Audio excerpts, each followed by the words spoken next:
I spoke to this guy Bruce Tift on one of my podcast episodes, a couple of episodes back.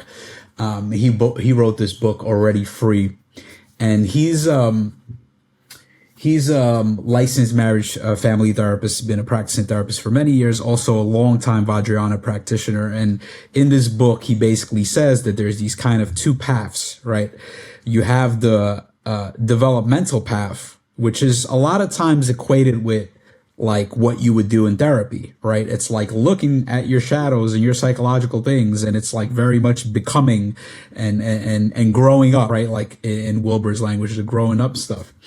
And then there's the fruitional, which is, you're already complete, you're already whole in this moment.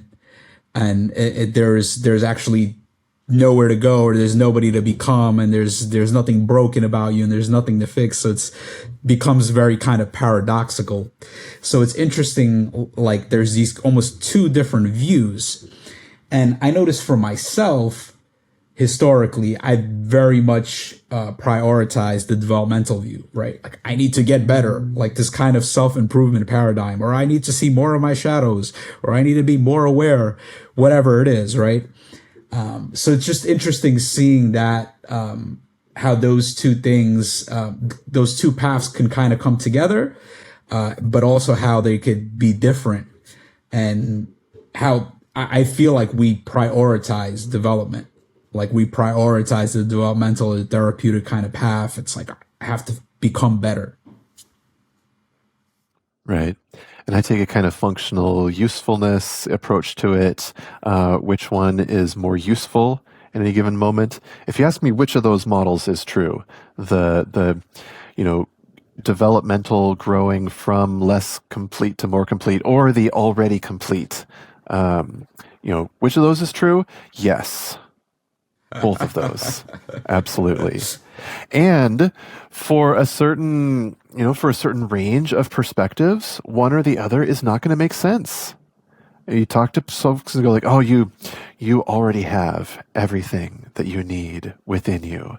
A certain, high fraction of folks are just going to be like, hey, what are you BS? What are you talking about? Like, that's just like, does not compute. Doesn't make any sense at all. And yet, it's true. It's true. And that doesn't make the other view untrue. So there's a both andness there.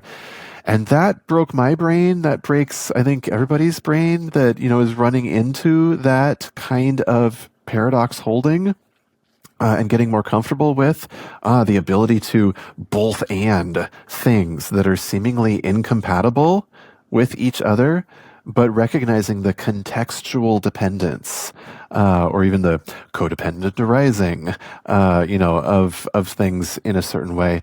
That, it's just what serves you right now, and there's even I've been coming more into contact with Alethea, and I know you've had Steve March and talked with him, and I really love the word unfoldment in there as one of the approaches, because oftentimes you have a polarity and you're doing polarity management. You have a good thing and a good thing, and they seem like they're in tension. How do you integrate the two? Well, you can't really. It's not a problem to solve. You can't just like, boom, there, I solved it, and now it all makes sense. You're balancing back and forth between the poles of a polarity, but oftentimes there's some amount of deconstruction and reconstruction that you can do into a new integration or a synthesis, thesis, antithesis, synthesis, and the word unfoldment for this polarity in particular points to me at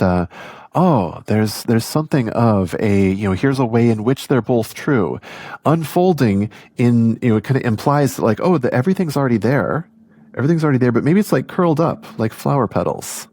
And like the unfurling of a flower and its petals, there's a move, there's a motion that we make that you could call development or growth, but maybe it was already there in a sense, but also it's it looks very different. It looks like a change, and so in that way, there's sort of a bothness nature to that. So I lately am appreciating that word of unfoldment for how it kind of tries to include both sides of that, seeming dichotomy. Yeah, I appreciate you framing this in the both and like how both of them are true, and depends what view is useful when, like, this very pragmatic stance. And it's interesting because it's not just like certain people can't like grasp that. I feel like at certain times for me, like the fruitional view is very like evident. It's like, oh yeah, everything's complete, everything's whole. And then other times I'm just like, I can't. Like, I can't take that view. Like, I'm struggling to take that view. I'm like, oh no, I do need to be better. Oh no, I need to, there is a problem to solve. It's very clear that there's a problem that needs to be solved. So it's just, interesting to see that. Yeah. And it's like koans, right?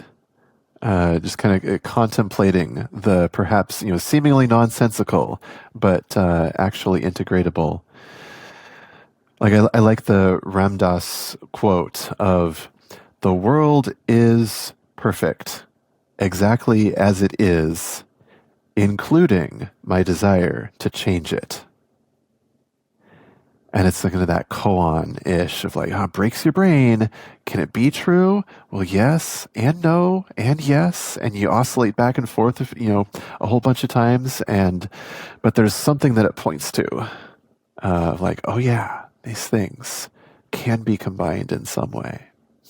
Yeah, I've been fascinated with paradox, and I remember like years ago when it was just like I would start getting this thought like, oh, this is a paradox. Like, it would literally be the thought this, and by this meaning like all of existence or all of life, like it's just something about it that's paradoxical. And that was like the very beginning before like actually going deeper into that and really seeing like how true that was, and like unfolding into that paradox. But yeah, it's just interesting like that how things are like beyond reason. I think that's what it was for me, like the conventional reality models started to kind of start cracking, whereas like before it's like, oh, I can figure everything out with logic and reason. And then that's when the paradox starts creeping in. It's like, no, you can't. No, you can't. Like, this is unreasonable. Like, this is if you just look into experience deeply, it's like, none of this is reasonable. The fact that we're these animals, like these intelligent animals sitting here having this dialogue on this computer in this like just existence, like just everything is just so profound. It's beyond reason. The way that everything works, the way that everything comes together, it's you can't fathom it. You can't like put it together in any way, in any sensible way. Yeah. So just that, like when that starts, creeping in, that to me is like, that's the post-conventional shift in a way. Like, that's one way to think about it. Yeah. Still breaks my brain, or at least my left brain, rational, my McGilchrist, left hemisphere, kind of lens of the rational, logical. But yeah, being in computers, I read Gödel, Escher, Bach, and learned about the incompleteness theorem, and like, oh, there it is, incomplete. You can't, like, all right, breaks my brain right there. And yeah, whether it's that or whether you're just sort of contemplating, as I did for a few decades, why is there something instead of nothing? Is another one of those questions of like, I just hit this limit. I don't know. It doesn't make sense in this frame. This is that all I can see, all I can know. But like, yeah. How could there be no beginning and no end? Like, just contemplating that in itself is like the timeless, the boundless. It's definitely a brain breaker.